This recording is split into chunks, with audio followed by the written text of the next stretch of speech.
This is a clip from one of our most recent episodes. For full episodes and more, please check us out on YouTube, Spotify, Google Podcast, Apple Podcast, and YourVibesPodcast.com. Thanks for listening, and I hope you enjoy.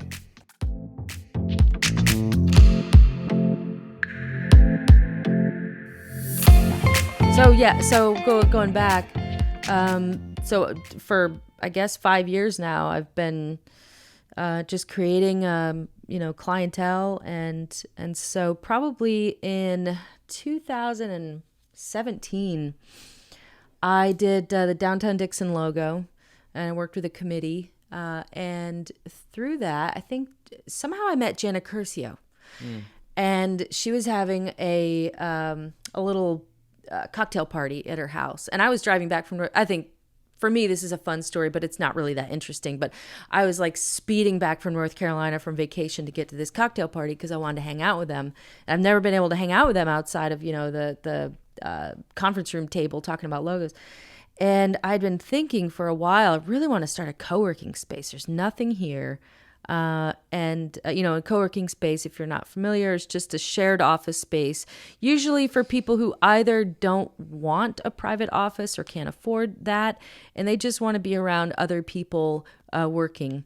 And so anyway, I was speeding back, and I got there in time, and like sweating, and I was like, and I asked her like, hey, so I'm interested, and I just felt this thing like, ask Jana, just ask her. And I said, I'm looking for a space. I'm interested in doing a co-working space. You know, any good commercial spaces or anybody? And she said, well, I know this guy. His name is Ron Runyon. So here's his number. So I called Ron, and we met, I think, the next day. And he's the owner of Mulberry Mill. And I told him what I wanted, and told him what I was looking to build, and he said, well, that's funny because that's exactly what I want to make. He's like, so we very quickly, like within a day, decided on this partnership to build a co-working space inside Mulberry Mill. WorkspaceDixon.com, by the way, check it out on Facebook, see some pictures. 9 times out of 10 people go in there and are like, oh my gosh, I had no idea this was in here. It's very cool. It's got the wood floors, tall ceilings, warehouse windows, 10 cubicles, 2 offices, conference room, private bathroom. So anyway, so we've been working on that since late 2017, and pretty soon became the property manager of the building. So, and that's really just sales, property manager. So my job is for small businesses when they come in to find the right space for them. I ask a ton of questions, and we take a tour, and we're like, what feels good to you, and go from there. But so that's how I met Ron, and I now am taking care of the event space as well. So I'm definitely boots on the ground, but could not do the event space without my girl Denise. Denise Ramey is a beast. If you ever need like I don't even know, the most character, the hardest worker, she's amazing.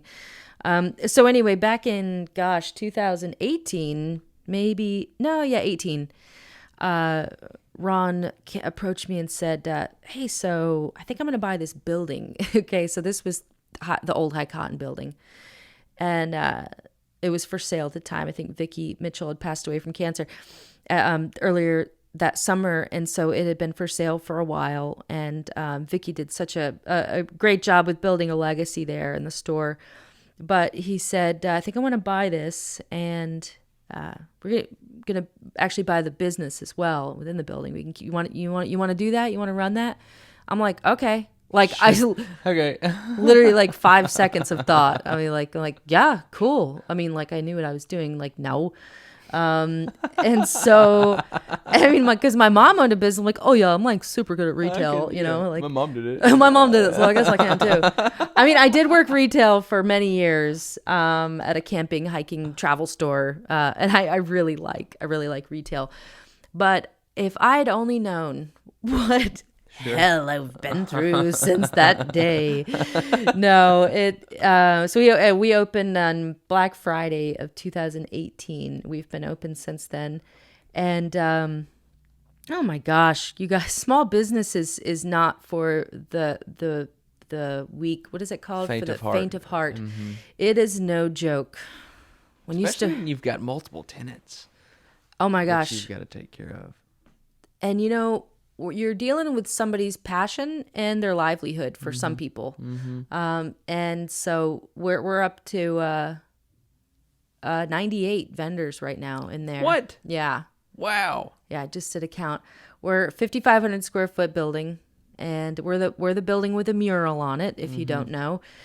And 5,500 square feet. Almost every square foot is vendor space. That's how I roll. We're like, hey, let's tear down that wall and make some more vendors in there. So You've even got them on the stairwell. Oh my up gosh, the yeah, stairs. like I saw that. That's so funny. Ron makes fun of me because people, I've take this is what Ron does too. Like, well, what about that corner? Somebody could rent that, But it's actually great. It's worked out to be. I mean, when you walk in there, there's something everywhere, and people love it. Yeah. So we had the coffee shop in there and the skate shop, and so they have moved out to expand down the road on the corner of Main Street and College, and so now that really opened us up to have tons more vendors. It's kind of overflowing, and we have more room. Like, we're just going to keep building and keep building, and it is really something else. It's crazy building. I mean, you do go in there, and it's just an experience of everything from like crystals to beard stuff to retro clothes to baby stuff. Yeah. I mean, it's just all over the place. It's all, and it's similar to how we did Mulberry Mill. High cotton is a product of Dixon. I didn't go out there and say, hey, I'm looking for a beard oil guy or we have like very cool, like Eastern type things, like the Indian kind of pants and, like you said, jewels and art. I didn't go out there and say, here's what I'm looking for. We just opened it up, and people just came out of the woodwork. Wow. And so it's been, I mean, several times over the past few years, I've thought, all right, when are we gonna call this? Like, this ain't working. And then it just actually, I mean, I hate to say it, it's a very sensitive topic, but when COVID hit, honestly, it really took off from there at a totally different level. And I don't know if that's because people were spending more time at home. Maybe they got their rhythm was thrown out of balance, and like, hey, I want to make something. I want to do something. Maybe it's a boredom thing. I'm not sure. Or just creative juices. It just opened up a new possibilities for people. And I mean, a lot of people lost their jobs too. And so anyway, it's been a very cool experience for a lot of the vendors in there.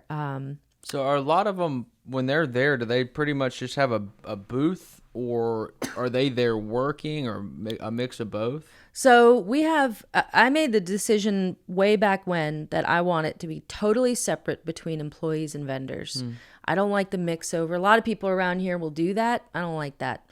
I like, just recently I've allowed the employees to have some little spaces, but it's very good for their morale and their creative, juice, and just to understand how the business works. But no, and generally I like it very separate. And they don't have booths per se. If you walk around, we really try to make it look as close to a unified retail store as possible. Yeah. I don't like stores as much where it's like booth, you kind of get thrown off. There's no flow to it. Yeah. So it definitely complicates matters when you do it like I'm doing, because it's all very organic, and somebody gets a little too close to somebody else's booth and you have to put out a lot of fires, and there's oh my gosh, there's so much drama, Michael. Oh my gosh. This business definitely attracts a lot of drama. I can imagine. Well, you're putting what'd you say, over 100 vendors? Almost 100. Yeah, in one space, so there's going to be a lot of ego battles. Oh, yeah. I pay this money and I do this and blah, blah, blah, blah, blah. I mean, I can only imagine. But see, that's where, and again, I'm sorry to keep bringing this up, but that's where my experience in corporate is serving me so well. because I can go back to, I'm kind of a Stephen Covey nerd, and who knew, but at INSP, it's where I learned. Actually, my mentor taught me a lot about Stephen Covey and 7 Habits of Highly Effective People, trust behaviors, all these things where I can come back and say, hey, in email format or whatever it is, I can take what I've learned in corporate, that structure, and bring it into a place of chaos. Operations manuals with the staff and things that you probably wouldn't normally see at a store like this. But there's a lot of structure that I had, taken from my history and brought it into a place that's very like, organic and like kind of flowy and like not a lot of structure. And you have to bring structure into it.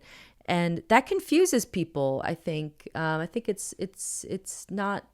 I think they expect me to be a little bit more fluid with some things, but it can't be. There's too much fluidity in the business like this. So anyway, I'm again, sorry to go back to that, but just so grateful for structure, learning that. To. I mean, it's just like laws, Yep. There has to be a mass agreement upon a set of laws that the society has to operate. Yep. And you are, in essence, a mini society with a whole bunch of different people, Yeah. So there has to be an agreeable set of laws for people to operate, and then go from there. Then there can be some fluidity and some things like that as far as things that are, malleable. But without a foundation, there's no home, period. Yeah. So, I mean, that's a must. And again, you're right. You don't really see that in too many small businesses as far as that kind of rigidity of how things need to operate and what's going on. And if something happens, this happens as a repercussion and vice versa. So, yeah. And I'm not perfect in this, anybody that owns a business or manages anybody, it's not always black and white. There's a lot of gray in there. So it's good to have this, structure and black and white, and then realizing, okay, this is a very nuanced business. And that's where just wisdom, discernment, you just want more and more of it. That's exactly right. And a lot of patience. Yes. A whole lot of patience. Absolutely.